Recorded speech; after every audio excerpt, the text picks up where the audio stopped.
The coffee cup hits the counter so hard the lid pops loose. Teo Abara catches it before it spills. His hands are steady, his face is calm.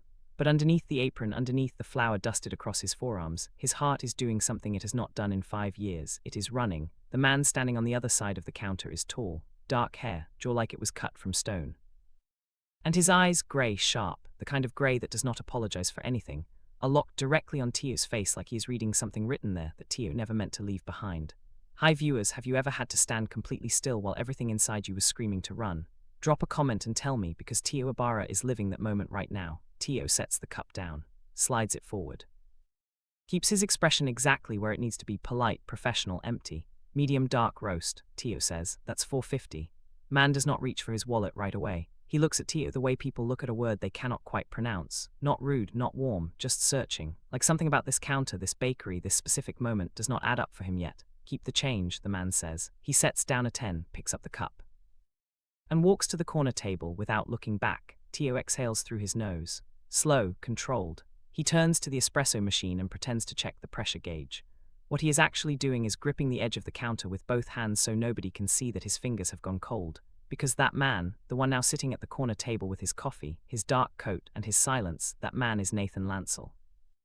And the last time Teo saw Nathan Lancel, Teo was running out of a hotel room at 4 in the morning with his shoes in his hand, and a secret he has spent 5 years keeping buried so deep he sometimes almost believes it is not real. Almost. From the back of the bakery, a small voice cuts through the noise of the morning rush. Daddy, Daddy, Willow took my marker again. Teo does not turn around fast enough. Sam Abara, 4 years old, brown skin and a gap between his 2 front teeth, comes barreling through the kitchen door in his socks and slides 3 feet across the tile floor before grabbing Teo's leg. His eyes, grey, sharp, the exact particular shade of grey that does not apologize for anything, catch the light from the window. Teo scoops him up instantly, turns his back to the corner table, keeps his voice low and steady. Baby, I told you not to come out front during rush hour. Willow, I will handle Willow. Go back in the kitchen with Miss Deja. Go. Sam goes. Teo does not breathe again until the kitchen door swings shut. He does not look at the corner table. He will not look at the corner table. He busies himself with the next order, the next customer, the next cup, the next smile, and he keeps his back straight and his hands moving, because the moment he stops moving is the moment everything catches up to him. And everything is sitting 12 feet away, drinking a medium dark roast. Nathan Lancel does not come back the next day. Teo tells himself he is relieved. He reorganizes the pastry display twice and deep cleans the espresso machine at closing time and tells himself the tight feeling in his chest is just exhaustion. He comes back the day after that, same order, same corner table, same silence. He leaves another 10 for a $4.50 coffee and does not ask for change. Teo watches him from the corner of his eye the way you watch a storm that has not decided yet what it wants to do. Nathan does not talk to anyone, does not take calls in the shop. He reads something on his phone, finishes his coffee in exactly 20 minutes and leaves. That is it. That is all. But it is enough to make Teo go home that night and sit on the edge of his bed in the dark for a long time. Miss Deja Okafor, who has worked the morning shift with Teo for 3 years and knows everything about everyone in Havenwood, leans against the counter on the 4th day and says, that man is fine, and rich and sad, the combination is dangerous. Teo wipes down the counter. He's just a customer. Deja looks at him the way she always looks at him when he is lying. Orders coffee. He sits, he leaves. That's a customer, Deja. He's been here 4 days and you haven't once asked him his name or offered him a loyalty card. You ask everybody for their name. You gave old Mr. Beaumont a loyalty card after 1 visit and that man paid with nickels. Teo doesn't answer. Deja watches him for another second and then goes back to the register. By the end of the first week, Teo has memorized the pattern. Nathan arrives between 8:15 and 8:30. He always sits in the corner where he can see the door. He takes his coat off but keeps it folded on the chair beside him. He doesn't eat anything, just the coffee. He is always gone before 9, and he always looks at Teo exactly once when Teo sets the cup on the counter with that same unreadable expression like he is 1 word away from saying something but hasn't decided if it is worth it yet. On the 8th day, Nathan speaks first. You make this yourself? Teo looks up. The roast blend. Yes. Nathan looks at the cup. It's different, I know. Different. Teo nods, goes back to the next order, but his hands are not steady anymore, and the pressure in his chest has moved up into his throat, and he is thinking that Nathan's voice sounds exactly the same as it did 5 years ago. Low, even, like everything he says is a statement and not a question even when it is technically a question. He is thinking that he made a decision 5 years ago that he was sure about. He is thinking that standing here right now, he is less sure than he has ever been about anything in his life. And he is thinking about Sam's eyes. On the 11th day it happens. The bakery is at its busiest, the morning rush is deep. There are 6 people in line, the espresso machine is running, Deja is calling out orders, and the kitchen door is open because the oven timer went off and nobody closed it on the way out. Teo is mid-pour when he hears the small feet on the tile.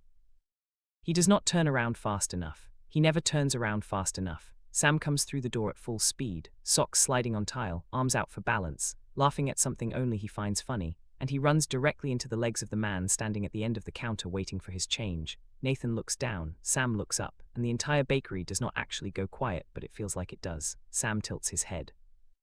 His grey eyes, those specific eyes, move across Nathan's face with the open, fearless curiosity that only a 4-year-old can get away with. Then Sam says it, clear as anything, "Your eyes are like mine." Nobody in the line reacts because nobody in the line knows what that sentence means. But Teo's coffee cup hits the counter and the lid pops loose, and this time he does not catch it in time. Nathan crouches down slowly. Not in the way adults do when they are being performatively charming to a child. In the way someone does when something has genuinely stopped them. He looks at Sam. He looks at Sam for a long time. "They are," Nathan says quietly. "Aren't they?" It is not a question. Teo is around the counter in 4 steps. He picks Sam up with one arm, smooth and fast, and keeps his voice exactly level. "Sorry about that. He's not supposed to be out here." Nathan stands. His eyes move from Sam to Teo. And in that 1 second, in that single passing of his gaze, something shifts in Nathan Lancel's face that Teo has never seen there before. It is not suspicion yet. It is something earlier than suspicion. Something that is just beginning to turn over in a mind that is very, very good at turning things over. Teo carries Sam into the kitchen, sets him down, crouches to Sam's level. "What did I tell you?" Teo's voice is still calm. Sam reads his father's eyes and goes quiet. "Stay in the kitchen during rush," Sam says small. "Go find Willow." Sam goes. Teo stays crouched on the kitchen floor for 3 extra seconds. His hand is pressed flat against the tile, cold, steady. He stares at nothing, then he stands up, straightens his apron and walks back out front. Nathan's corner table is empty, his coffee cup is still there half full, and next to it, face down, is a business card. Teo doesn't pick it up right away. He serves 2 more customers first. He wipes the counter. He breathes. He waits until the line clears and Deja takes her break and the bakery settles into its mid-morning quiet. Then he walks to the corner table and picks up the card. Nathan Lancel. CEO, Lancel Group, on the back in clean handwriting, 3 words, "We should talk." Teo sets the card back down on the table. Face down, exactly where he found it. He goes back behind the counter. He does not pick it up again. But he does not throw it away either. And later that night, after Sam and Willow are asleep, after the bakery is locked and the lights are off and the town of Havenwood has gone quiet, Teo sits at his kitchen table and stares at the ceiling and thinks about grey eyes and a business card and 3 words that have no right to feel as heavy as they do. He thinks about what happens when a man like Nathan Lancel starts turning something over in that mind of his. He thinks about Sam's voice. "Your eyes are like mine." And Teo Abara, who has been running for 5 years, feels for the first time like the ground beneath his feet is not as solid as he thought. Sam will not stop talking about the man with the matching eyes. That is the first thing Teo hears when he wakes up the next morning. Sam is at the kitchen table eating cereal, feet swinging, and he is telling Willow about the tall man from the bakery in the breathless way that 4-year-olds tell stories about things that made an impression on them. "He looked at me and he didn't laugh," Sam says, "like this is the most remarkable thing in the world. He just looked, and his eyes were the same." Willow, who is 4 minutes older than Sam and acts like it is 40 years, stirs her cereal without looking up. "Lots of people have grey eyes, Sam, like mine." Teo sets down his coffee mug without drinking from it.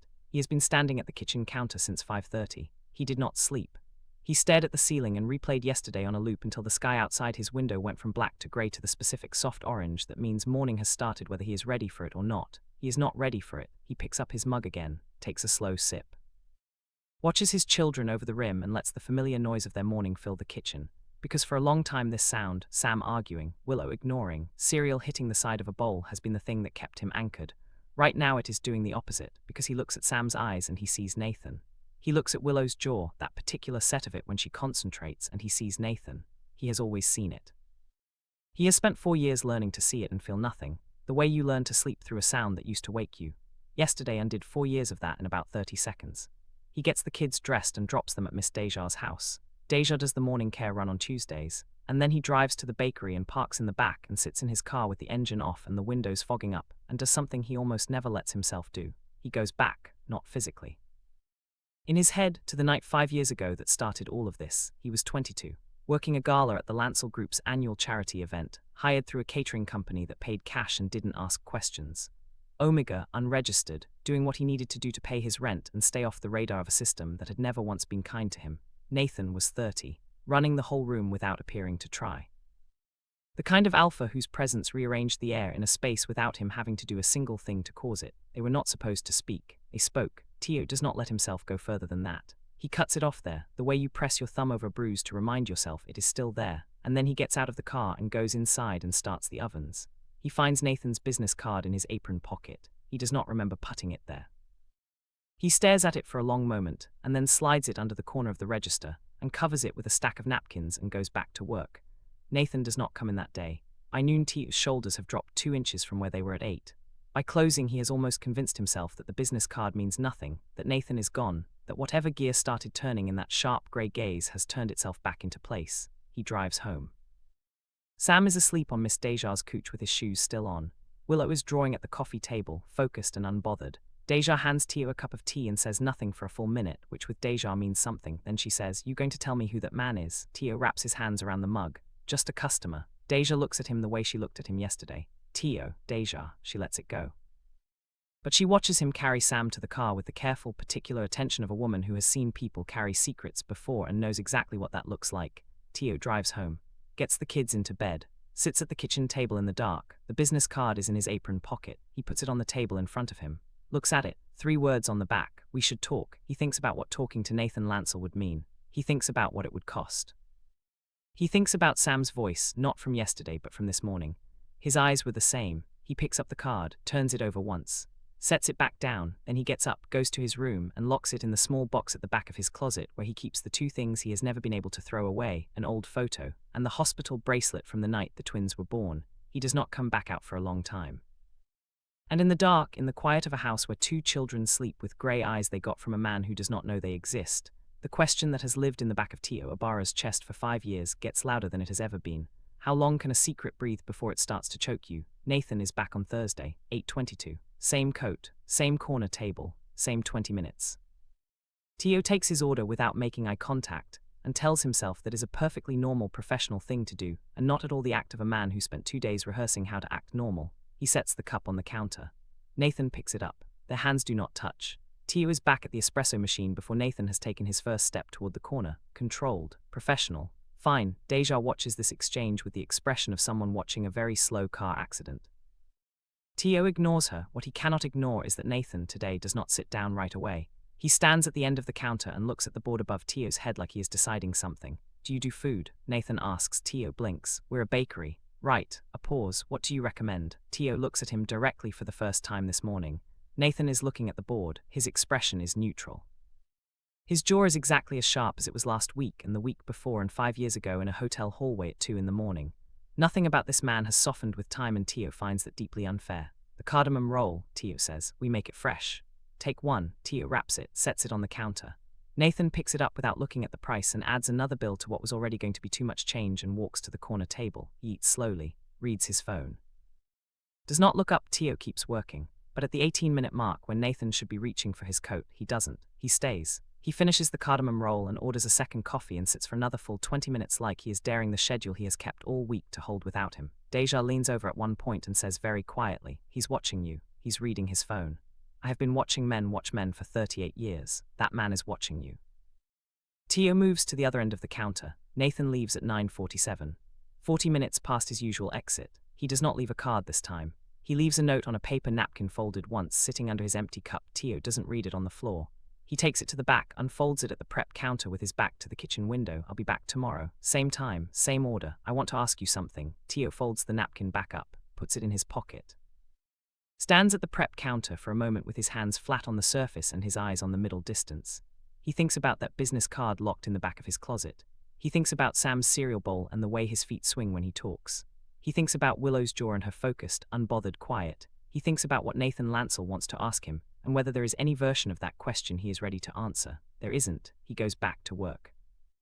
That afternoon, he picks up the twins from Miss Deja and takes them to the small park 2 blocks from their house, because Sam has been asking all week and Teo has been putting it off, and he is out of reasonable excuses.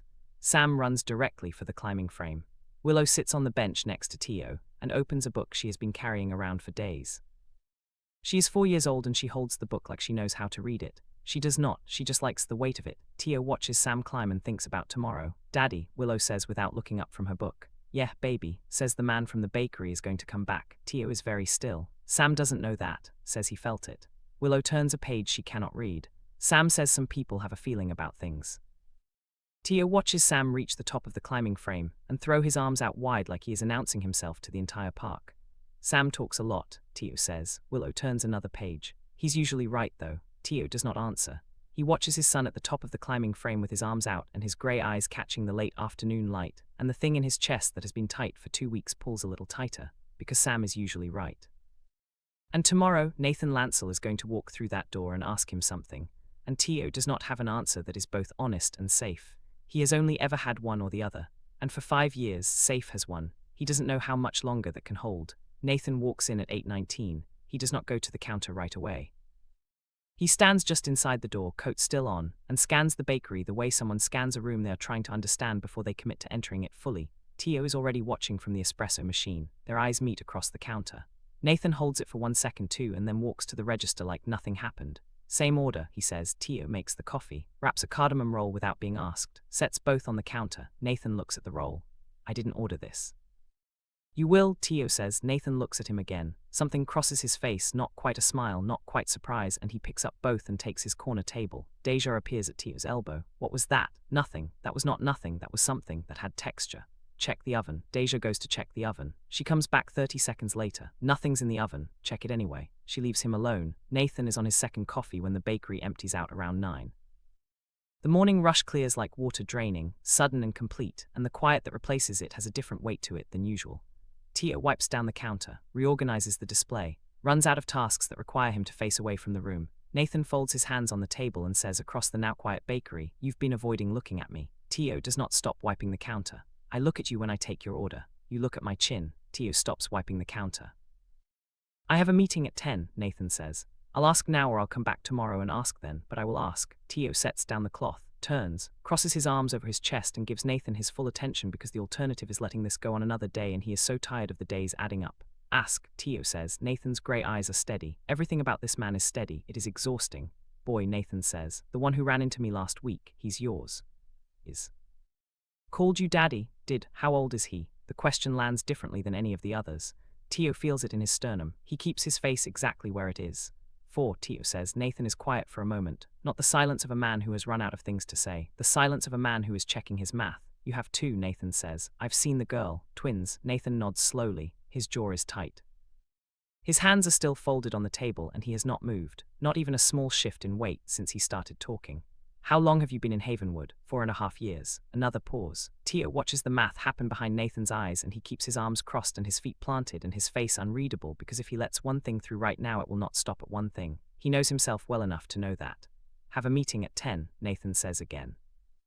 "Quieter this time. "You said that. I'm going to need to reschedule it." Teo unfolds his arms. "Nathan, don't." Nathan's voice does not rise, it drops. "Don't explain it to me yet. Just," he presses the heels of his hands against the table, looks at the surface for a moment, then back up. Are they healthy?" The question breaks something open in the room that was not broken before. Teo stares at him. At this man who orders too expensive coffee every morning and leaves too much change, and has been sitting in the corner of his bakery for 2 weeks while Teo watched the clock and counted the seconds and told himself it would be fine. Teo says. His voice comes out lower than he meant it to. "They are," Nathan exhales. Just once, controlled. But Teo catches it, and he knows what it means, and he has to look away. Nathan stands. He puts on his coat. He picks up his phone and his keys with steady hands. He walks toward the door and Teo thinks, for one wild second, that he is going to say nothing else, that he is going to walk out of this bakery and never come back and the decision is going to get made for both of them by silence. Nathan stops at the door, his hand on the frame, his back to Teo. "I'll be back tomorrow," he says. He walks out. Teo stands behind the counter in the quiet of the empty bakery and stares at the door for a long time. He does not hear Deja come back from the kitchen. He does not hear her stop when she sees his face. He does not hear her set down whatever she was carrying. He hears her say softly, "Teo, baby, what is going on?" And the worst part, the part that scares him more than Nathan's math, more than the business card, more than 3 words on a napkin, is that he does not have an answer. For 5 years he has had an answer. For 5 years he has known exactly what this story is, and who gets to tell it, and where it starts and ends. But Nathan Lancel just asked him if his children are healthy with the voice of a man who has been waiting to ask that question for longer than he knew he was waiting. And Teo does not know what to do with that. Not yet. He does not sleep. He makes 2 batches of sourdough at 3 in the morning because his hands need something to do, and the kitchen is the only place in his house where thinking feels manageable. He shapes the loaves, covers them, sits at the kitchen table with flour on his forearms and a cold cup of coffee and stares at nothing. In the back of his closet, the box sits where he left it. He does not open it. At 6, he gets the kids up, makes eggs, braids Willow's hair while Sam eats standing up because Sam cannot eat sitting down. That is just a fact about Sam. It has always been a fact about Sam. He packs their bag for Miss Deja's. He does everything in the right order with the right hands and the right voice. Willow watches him through breakfast with the focused quiet of a child who notices more than she says. "Daddy," she says when Teo sets her bag by the door. "Yeah, baby. You okay?" He crouches down to her level, looks at her face, her specific face with its specific set of jaw and its specific grey eyes, and smiles. He keeps it in his eyes. He learned years ago that kids can tell when a smile does not reach your eyes. "Okay," he says. "You ready?" Willow studies him for one more second. "Okay," she says, like she has decided to believe him but reserves the right to revisit that decision. He drops them at Deja's. He drives to the bakery. He opens up. He starts the ovens. Nathan arrives at 8:21. He looks the same as he always looks. Coat straight back, the particular stillness that fills a room without trying. But when he steps up to the counter, he does not order right away. He sets both hands flat on the counter and looks at Teo, and the thing in his eyes is not the careful, searching expression from 2 weeks ago. It is something that has made a decision. "Need you to tell me," Nathan says. No greeting, no build-up, straight to it, the way he does everything. "I've been sitting on this for 2 days, and I am not a man who sits on things. Tell me." Teo keeps his voice flat. "Tell you what, don't." Nathan's jaw tightens. "The math is not complicated. I have run it 400 times since yesterday, and it comes out the same every time. I need you to say it." Teo looks at him. At the man who has sat in his corner every morning for 2 weeks and ordered the same coffee and left too much change and asked if his children were healthy with a voice that cracked at the edges just slightly enough that only someone paying very close attention would have caught it. Teo has been paying very close attention for 5 years. "There's a line," Teo says. "Once I say it, there's no going back. I know, everything changes. I know that too. Bakery is empty. Deja is not in yet. Ovens are running and the morning light is coming through the front window at an angle that turns everything amber and soft, which feels like the wrong lighting for this particular conversation. Teo takes his apron off, folds it on the counter. He does not know why he does that. It just feels wrong to be wearing it for this. He looks at Nathan Lancel. "They're yours," Teo says. The words leave his mouth and land in the space between them and do not echo, but they feel like they do. Nathan does not move. He does not flinch. He does not look away from Teo's face. His hands are still flat on the counter, and his jaw is tight, and his eyes are doing exactly what Teo was afraid they would do, absorbing it, processing it, turning it over in that precise, relentless mind with all the steadiness of a man who has never once in his life been given information he was not prepared to handle, until now.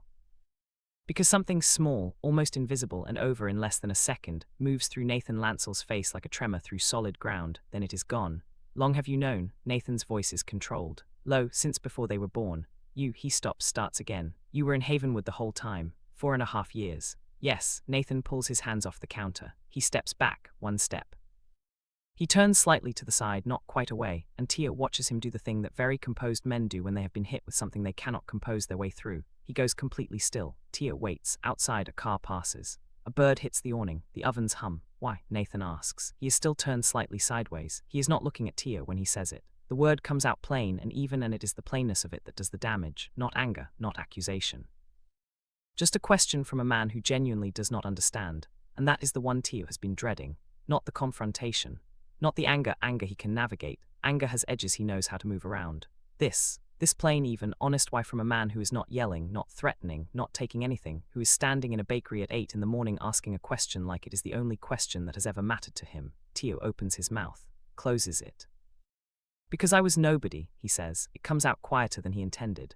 "I was a cater waiter, unregistered Omega. I showed up to pour champagne and not get in the way, and you were." He stops, breathes. "You were Nathan Lancel. You had a building with your name on it. You had people whose entire job was to manage your schedule. And I had a positive test and a sublet apartment and $200 in a savings account, and I made a decision."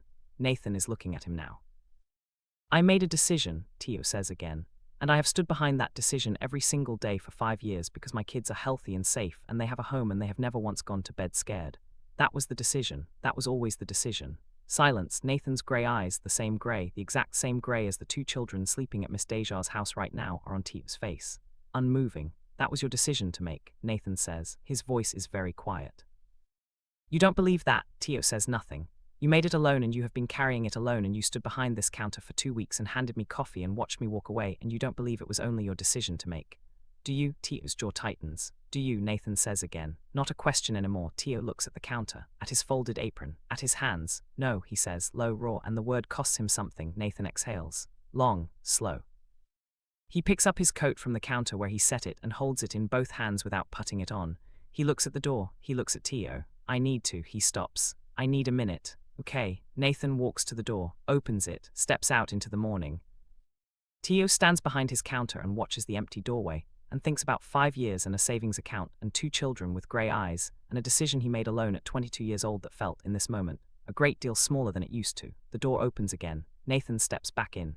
He does not come to the counter. He stands just inside the door with his coat in his hands and his jaw tight and his eyes on Teo from across the empty bakery. I want to meet them, he says. 3 words, quiet, even, no room in them for anything except exactly what they are. Teo stares at him. His heart is doing that thing again, the running thing, the thing it has not done in 5 years until 2 weeks ago. He does not answer right away. And from somewhere outside, from the direction of Miss Deja's house 2 streets over, the distant sound of a child laughing floats through the open door of the bakery and settles in the space between 2 men who are standing on opposite sides of a line that has just permanently shifted.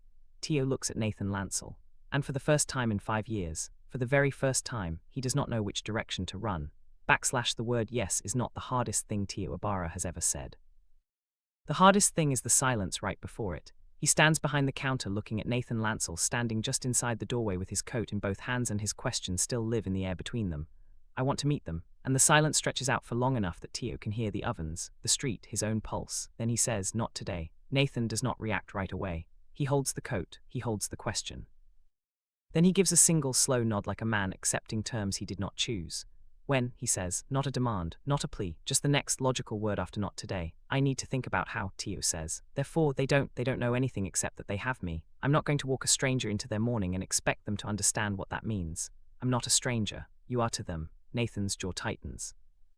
He looks at the floor for 1 moment and then back up. How long do you need? A week. He nods again. He puts on his coat. He moves to the door and Teo watches him go and thinks that is the end of the conversation, that the week has been granted and Nathan will honor it because Nathan Lancel is above everything else, a man who keeps to an agreement even when the agreement costs him. At the door Nathan stops. He turns halfway. Just enough. They have names, he says. It is not a question, but Teo hears the thing underneath it, the pleas underneath it. The smallest and most unguarded thing this man has said in 2 weeks of mornings. Sam, Teo says, and Willow. Nathan stands with his hand on the door and his back half turned and his coat buttoned and he is quiet for 4 full seconds.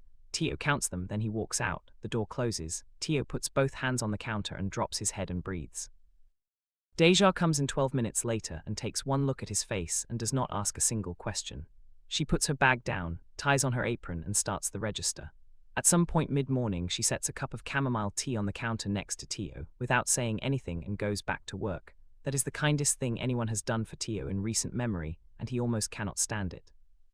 He picks up the tea and drinks it and tries to locate the version of himself from this morning, the one who made sourdough at 3 a.m. and braided Willow's hair and smiled with his eyes, and bring that version back to the surface. It takes a while. By afternoon he has mostly managed it.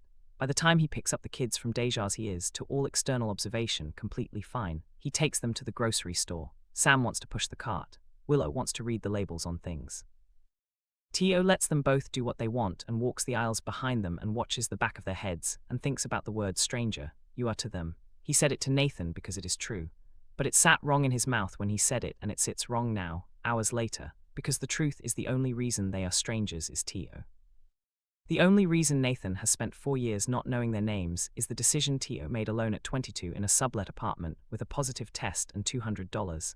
Sam puts a box of cereal in the cart that they do not need. Teo does not take it out. That night after the kids are in bed, Teo goes to his closet. He takes out the small box. He does not open it.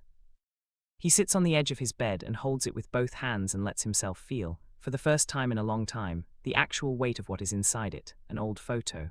A hospital bracelet. Evidence of a night that started something. Evidence of a morning that changed everything. He puts the box back. He goes to the kitchen. He sits at the table and pulls out his phone and opens a blank message to a number he typed in 2 days ago and has not sent anything to. He stares at the blank message for a long time. Then he types, Saturday morning, the park on Renner Street, 9 o'clock. He hits send before he can think about it more. 3 dots appear almost immediately. Then, I'll be there. Teo sets his phone face down on the table. He sits with his hands folded in the kitchen, quiet around him, and thinks about Saturday, about the park, about 2 children who have grey eyes they got from a man they have never met, about how the thing he has been protecting them from and the thing they deserve might turn out to be the same thing, and he doesn't know what to do with that. Not yet, but he sent the message. And that is the most honest thing he has done in 5 years. Saturday comes like it always does. Without asking, Teo is up at 6. He makes pancakes because Sam will not cooperate with any morning that does not begin with pancakes, and today of all days Teo needs Sam cooperative. He sets the table, pours the juice, turns the radio on low so the kitchen has sound in it that is not the sound of his own thoughts. Willow comes out first. She is already dressed. She sits at the table and arranges her silverware with the focused precision of a child who has decided that this, at minimum, will be orderly. Sam comes out 15 minutes later wearing one shoe and carrying the other one and eating a cracker he found somewhere. Pancakes, Sam says, like he is identifying a rare and valuable item.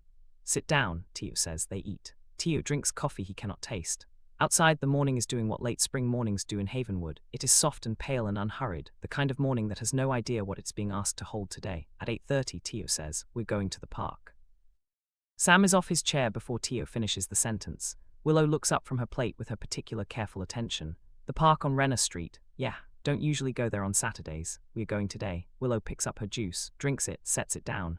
Okay, she says, in the tone that means she is filing this information away to return to later. They walk. It is 10 minutes from the house.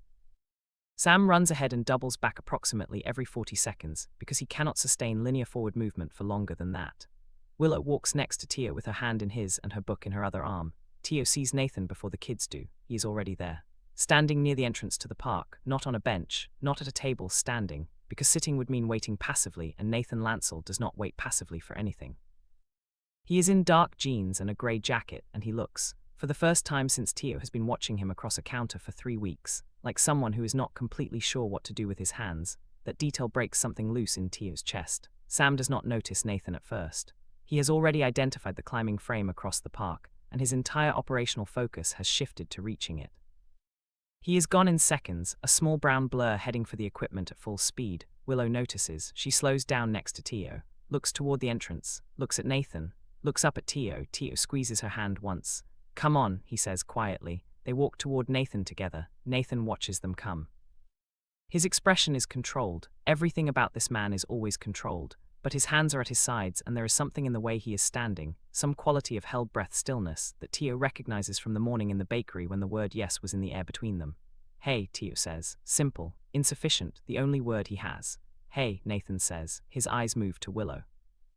Willow looks up at him with the focused, unbothered assessment of a child who has not yet learned to pretend she is not looking at someone. She looks at his face, his eyes. She tilts her head the way she tilts her head when she is working something out. Willow, she says. Nathan is quiet for 1 second, 1 full second. I'm Nathan. That's a good name, Willow says, with the particular authority of someone who has given this topic serious thought. Then she turns toward the park. I'm going to read on the bench. Daddy, I need to sit where you can see me. The bench by the fountain, Teo says. She walks away with her book under her arm, unhurried and completely herself. Nathan watches her go. Teo watches Nathan watch her. Across the park, Sam has reached the top of the climbing frame and is announcing something to the sky. Nathan clears his throat, low, just once. She looks like, yeah, Teo says, before he can finish the sentence. Because he knows what the end of it is, and he does not need to hear it out loud in a park on a Saturday morning with the sun coming through the trees at that particular angle. They stand side by side, watching Sam descend from the climbing frame at high speed and immediately begin climbing it again. He never stops, Nathan says. Once in 4 years, not even in his sleep, something moves through Nathan's expression. Not quite a smile, but in the neighborhood of one. He's loud, Nathan says, from birth. That's yeah, Nathan puts his hands in his pockets. That's familiar. Teo looks at him sideways. Nathan is watching Sam with an expression that is not controlled. Not in the way his face is usually controlled. There is something in it that is too direct, too unguarded for a man who has spent every morning for 3 weeks holding everything level. It is the look of someone who is looking at something they did not know they were missing until right this moment, and the missing of it hits them all at once, accumulated and sudden, like a wall that has been holding back water for a long time finally deciding it has held long enough. Teo looks away. They stay for an hour. Nathan does not approach Sam directly. He does not push it. He stands near the bench where Willow reads, close enough that she can see him, far enough that she does not feel pressed. At some point, Willow looks up from her book and says without preamble, do you like to read? Nathan considers this. I read reports mostly. That's not the same, Willow says. No, Nathan agrees. It's not. Willow goes back to her book. Sam eventually comes flying off the climbing frame and careens to a stop 3 feet from where Teo and Nathan are standing, breathless and grass-stained, and absolutely delighted with himself. Looks up at Nathan with the complete absence of self-consciousness that is just permanently Sam. You're here again, Sam says. I am, Nathan says. Do you like the park? I'm starting to. Sam considers this with the gravity it deserves and then turns to Teo. Daddy, can we get ice cream? It's 9:30 in the morning. Is that a no? It's a not yet. Sam accepts this with remarkable grace and runs back to the climbing frame. Nathan exhales next to Teo. Long, quiet, thank you, he says. Low, just for Teo. Teo nods, looks at the climbing frame, at Sam near the top, at Willow on her bench. He thinks about the box in the closet, the bracelet, the photo, the night that started this and the morning that changed everything and all the mornings between then and now that he carried alone. He thinks about what it costs to carry something alone for that long. And he thinks carefully, cautiously, like a man testing ice before he puts his full weight on it, that maybe this morning is the first one in 5 years that does not feel entirely like a weight, just a little, just the beginning of something he does not have a name for yet, but the beginning of something. 3 weeks after the park, Nathan is a fixture, not in the way he was when he was a corner table and a medium dark roast and 20 minutes of careful silence. In the way that means Teo has stopped rehearsing normal when he hears the door. In the way that means Sam has started calling him Nate without being told to, and nobody has corrected it because nobody wants to. In the way that means Willow has started saving him the seat on her bench at the park on Saturday mornings, and leaving a space next to her that is specifically the right width for one adult to sit without crowding the book. It should be too fast. It probably is too fast. Teo knows it is too fast. He also knows that nothing about this situation has ever moved at a reasonable pace, and he has stopped expecting it to. What he has not stopped doing is watching the edges of it, checking for the thing that will make this make sense in a bad way. Because Teo Abara did not grow up in a world where things that felt this close to right turned out to be right. He grew up in a world where they turned out to be something else wearing the right thing's coat. He watches Nathan with the kids, and he waits for the version of Nathan that is actually true to show up. The one that is impatient or distracted or unconsciously treating this like a project to be managed. The alpha version. The CEO version that runs rooms without trying and fills spaces without asking and fundamentally does not have to care about anyone smaller than himself. That version does not come. What comes instead is Nathan sitting on the floor of the bakery's back room on a Tuesday afternoon, because Sam wanted to show him how to make something out of clay, and Nathan, who runs a company that employs 400 people and has a driver and a building with his name on it, sat down on the floor and made something out of clay for 45 minutes without once checking his phone. What comes is Nathan reading to Willow on the park bench last Saturday, holding the book she cannot fully read yet with both hands while she followed his finger across the words. His low, even voice doing something it almost never does, which is soften. What comes is Nathan standing in Teo's kitchen doorway on a Wednesday evening because Sam called him, somehow, using Teo's phone while Teo was in the shower, and said that there was a spider and Teo needed to know. And Nathan drove over and took care of the spider and stayed for dinner and washed 2 dishes while Teo dried them, and neither of them said anything for a long stretch of it, and it was not uncomfortable. That is the part Teo cannot process. The not uncomfortable part. He does not do not uncomfortable. Not with alphas, not with anyone who has the particular kind of presence that Nathan has, the kind that fills the air in a room and reorders everything around it without appearing to try. Teo has spent his whole adult life learning to hold himself carefully in those spaces, to take up exactly as much room as he is given and not ask for more, but Nathan is not doing any of the things that require Teo to hold himself carefully. Nathan is asking, not taking, waiting, not pushing, adjusting, not redirecting. It is disorienting. It is also, underneath the disorientation, something that Teo does not immediately have a word for. He finds the word on a Thursday night. The kids are in bed.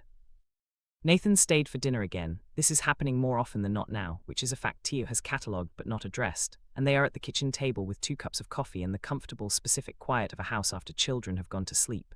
Nathan says without leading into it, I want to tell them. Teo looks up from his coffee.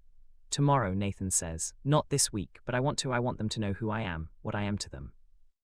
I'm not going to keep sitting on a bench and being Nate from the park while I figure out how to say it right. They deserve more than that. Teo is quiet. And I know that's your call, Nathan says. I know it has been your call from the beginning and I am not taking it from you. I'm asking.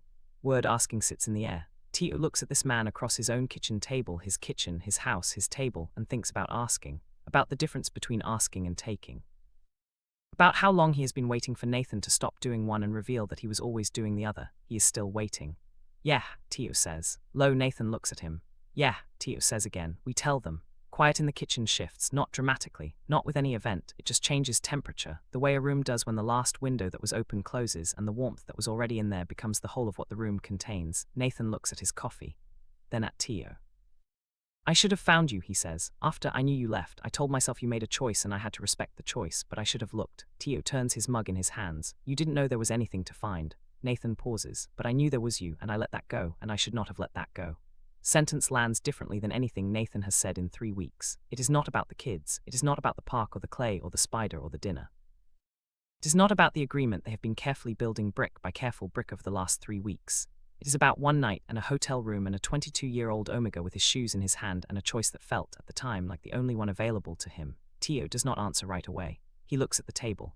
He looks at his hands. He thinks about the box in the closet and the photo inside it, and what it means that he has never once been able to throw it away. I was scared, Teo says. That's the truth of it. I was scared and I ran, and it was not only your decision to lose an. He stops, starts again. I'm sorry for that part. Nathan is looking at him. Not sorry for Sam and Willow, Teo says. Not for a single second of a single day, but I'm sorry for the part that was yours and I took it without asking. Kitchen is very quiet. Nathan reaches across the table. Not dramatically, not with any signal. He just sets his hand flat on the table, palm up, halfway between them, an invitation. Not a move, just an open hand. Teo looks at it. He thinks about ice, about weight, about the slow and careful and terrifying process of putting yourself somewhere you are not sure will hold you. He puts his hand in Nathan's. Nathan's fingers close around it, steady, like they have been waiting specifically exactly for this. And Teo sits in his kitchen on a Thursday night with his children asleep down the hall and this man's hand around his, and thinks that the word he could not find earlier is safety. That is the word. He has not felt it in so long that he almost did not recognize it. The following Saturday is a normal morning right up until it isn't. Sam is on the climbing frame. Willow is on the bench. Nathan is sitting next to Willow with the book across both their laps. Teo is standing near the fountain watching all 3 of them with a coffee he got from the stand by the park entrance, and thinking that this view, this exact arrangement of people in morning light, is one he could look at for a long time. Then Sam comes flying down from the climbing frame at full speed, skips the last 2 rungs entirely, lands in the grass and runs directly to Nathan. Not to Teo, to Nathan. He grabs Nathan's arm with both hands and says, breathless and urgent, Nate, there's a dog. A big one, can we go see it? Daddy says I have to ask you too. Teo blinks. He did not say that. He has no memory of saying that. Nathan looks over Sam's head at Teo. His expression has that almost smile quality again. He is asking silently if Teo put him in that sentence. Teo shrugs, a small one. He did not put Nathan in that sentence. Sam put Nathan in that sentence on his own, out of some internal 4-year-old logic that has decided Nathan belongs in the category of people whose permission matters. Something in Nathan's face changes. Quick, controlled, tucked away before it fully surfaces. But Teo sees it. He sees it because he has been watching this man for 5 years one way or another, and he knows every movement of that face better than Nathan probably knows he does. It is the wall holding the water, deciding it is done. Yeah, Nathan tells Sam. Let's go see the dog. Sam takes his hand, without asking, without thinking about it.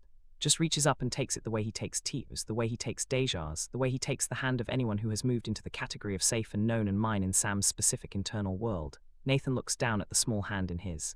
And for one unguarded moment, his face does the thing it almost never does. It breaks open, not in a bad way. In the way that things break open when they have been closed for too long and something finally and exactly right finds the seam. It is there for 3 seconds, full, raw, real, and then Nathan looks up, finds Teo's eyes across the grass, and Teo sees in that look everything that 3 weeks of dinners and clay and spiders and open hands on a kitchen table has been moving toward. Teo nods. Once, quiet, Nathan nods back. Sam pulls him toward the dog. Willow watches them go.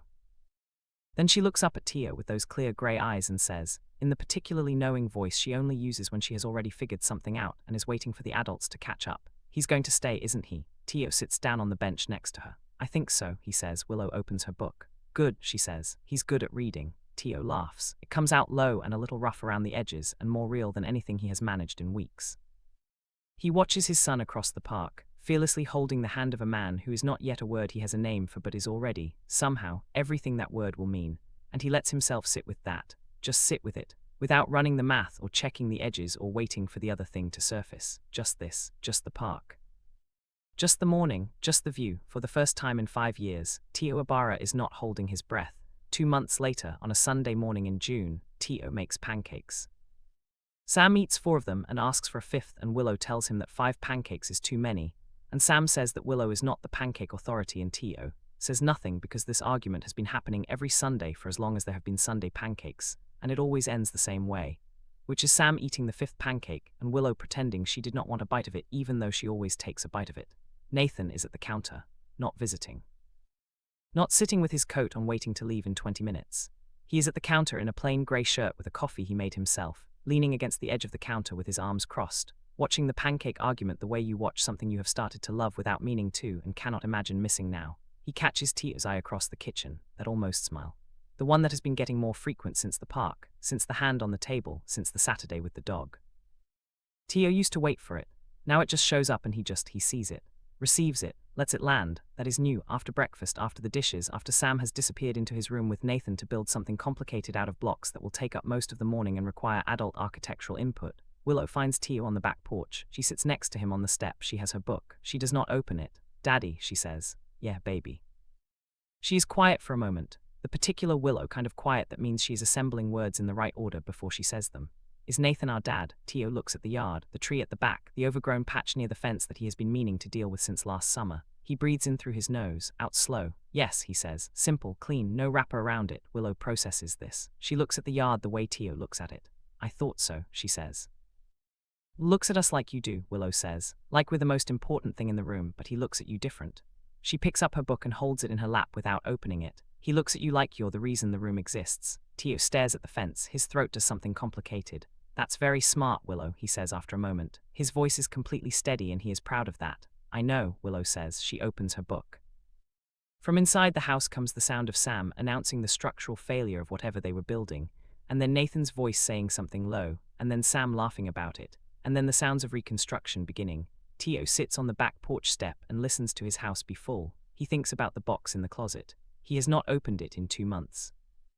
The photo is in there and the bracelet and all the weight of a decision made alone at 22, and he does not know yet if he is ready to take the bracelet out and show it to Nathan because that is still a step and steps still cost him something.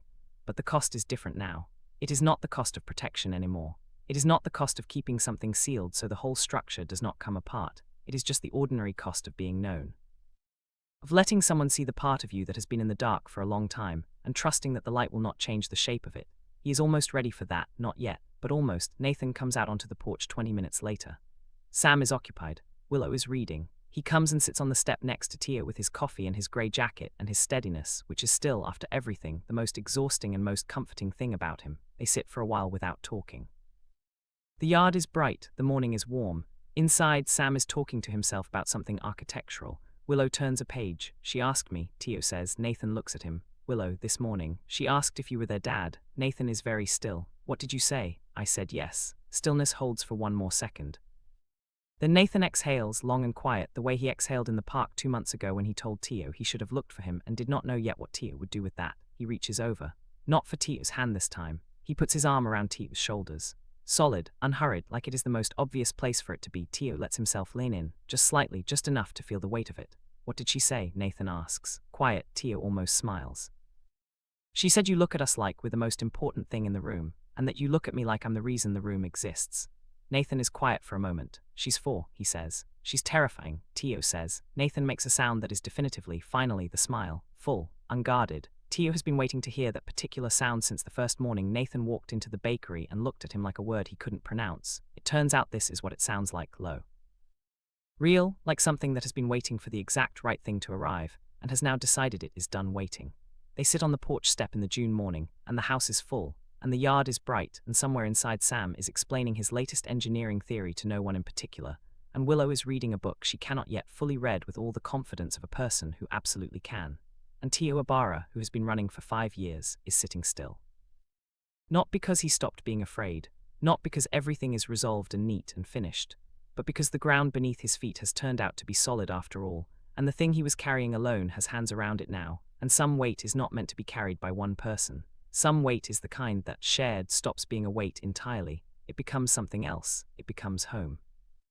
If this story moves something in you, if you felt every moment Teo held on and every moment Nathan held back and every second those 2 kids looked up with those grey eyes and changed the room, then you already know this channel is something different. Subscribe right now.